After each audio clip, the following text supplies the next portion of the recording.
Well, hello there, my fellow Simi Valley libertarians. I was recently, after my speech on Monday night, although our city council loves the status quo, and Mayor Miller admonished me to be quiet, which I will not do, Mr.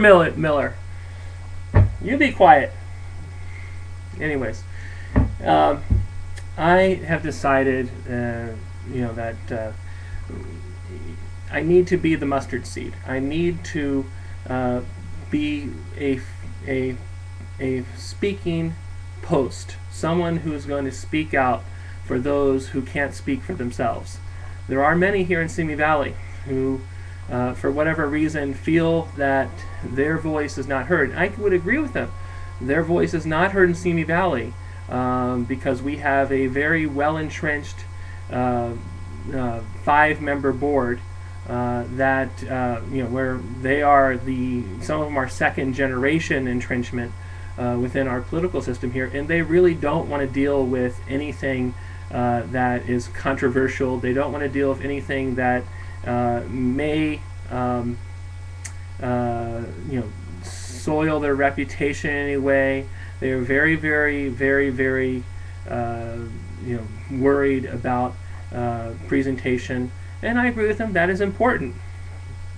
However, sometimes that worry overlooks what's going on in the rest of the world. And I can tell you that Simi Valley is not an island. It does not float, it cannot fly. It exists amongst everyone else. And the things that are happening in the rest of the country do affect us. They will happen here at some point. When you see our state system for EDD, the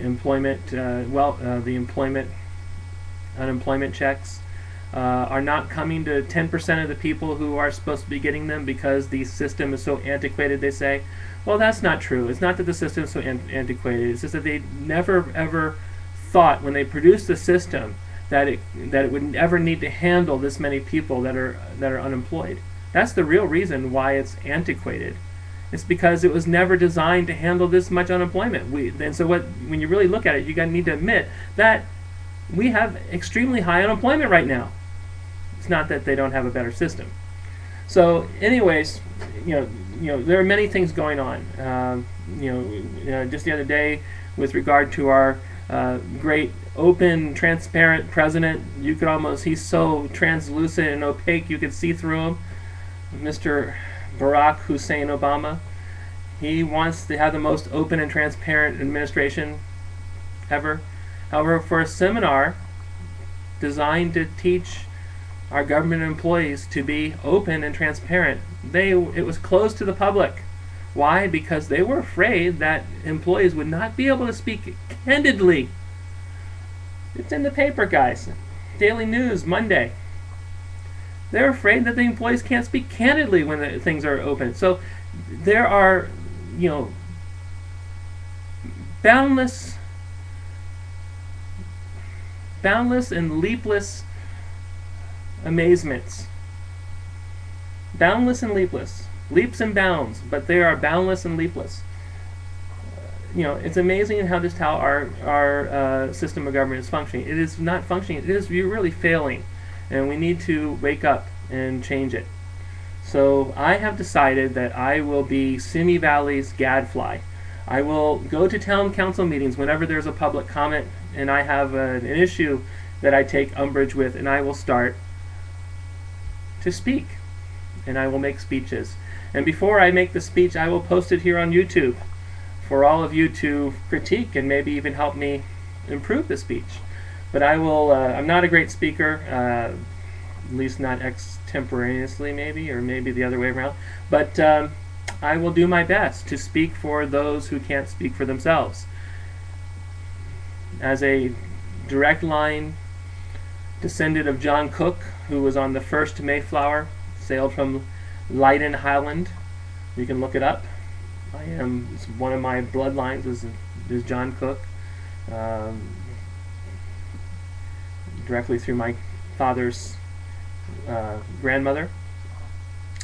And of course I am a descendant of, on my mother's side, of Benjamin Franklin, of the Franklin family. Well, we've been here a long time, and it's time for the Franklins and the Cooks to reemerge and start to work to take our country back. So I reach out to anybody else who's a Franklin or a Cook, or a Davis, or a Posey, or a Boulay, because my real name is Boulay. We were French one day, way back when. I reach out to the fellow members of my bloodline clan. We must speak out. We must speak out. So anyways, I'll leave you with that today. And, speaking of Ben Franklin, well, there he is, the Franklin Mint. I'll leave it on the screen. My grandfather was one of the charter on the back of the coin.